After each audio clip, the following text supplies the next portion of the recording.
साल 1971 चाइना के Changsha city में कुछ वर्कर्स एयर रेड शेल्टर में काम कर रहे थे। एयर रेड शेल्टर मतलब ऐसी जगह जहां लोगों को हवाई हमलों से बचाया जाता है। वहां किसी चीज की खुदाई शुरू थी, लेकिन खुदाई करते वक्त उन्हें कुछ ऐसा मिलता है जिसे देखकर वहां मौजूद सारे लोग हैरान हो गए। उनके सामने था एक बड़ा सा कमरा जिसमें उन्हें एक लाश मिलती है जिसका नाम था शिनजुई, जिसे आज लोग लेडी डाई के नाम से भी जानते हैं। और उन वर्कर्स को वहाँ सिर्फ लाश नहीं मिली, उन्हें मिलता है बहुत सारा मेकअप का सामान, डिजाइनर बर्तन, बाथरूम में जो भी चीजें यूज होती है। और इसके अलावा वहाँ पर कुछ पुतले भी थे जो कि शायद उन इंसानों के थे जो उस लेडी के लिए पास्ट में काम करते थे। लेकिन यहाँ एक अजीब बात होती है, जब उस मम्मी को बाहर निकाला गया तो रिसर्चर्स उसे देख के हैरान हो गए थे, क्योंकि उस मम्मी की स्किन बिल्कुल भी खराब नहीं हुई थी। मतलब एक जिंदा इंसान की स्किन जैसी होती है वैसी स्किन उस मम्मी की भी थी, जबकि उसे 2000 साल पहले दफनाया गया था। उसके सिर के बाल, उसकी आईब्रोज, यहाँ तक कि नाक के अंदर जो बाल रहते हैं वो भी 2000 साल से वैसे के वैसे ही थे।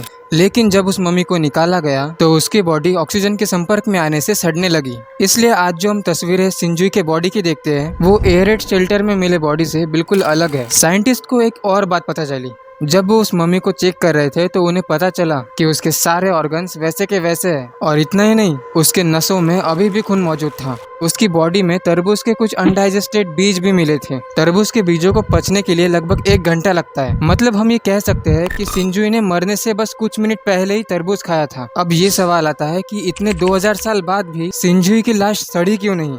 इसका रीजन ये है कि उसकी बॉडी को जमीन के 40 फीट नीचे रखा था, वो भी 4 कॉफिन्स के अंदर। मतलब आप एक कॉफिन खोलोगे तो आपको उसके अंदर दूसरा कॉफिन मिलेगा, उसको खोलोगे तो तीसरा, और तीसरे के बाद चौथा। ये बिल्कुल मैट्रियोशका जैसा है। बेसिकली मैट्रियोशका कुछ डॉल्स होती है, अगर आप एक डॉल को खोलोगे तो आपको उसके अंदर दूसरी डॉल मिलेगी, और ऐसी बहुत सारी डॉल्स एक के अंदर एक रखी होती है। अगर आपने ये मूवी देखी है तो आपको इसके बारे में पता होगा। फिलहाल ये मम्मी और उसकी बाकी चीजें चाइना के हुनान म्यूजियम में रखी है। उसे एक ग्लास में रखा है और अच्छी बात यह है कि पब्लिक उसे देख सकती है। तो ये थी पूरी कहानी। अगर आपको ऐसी चीजें पसंद है तो चैनल को सब्सक्राइब करो।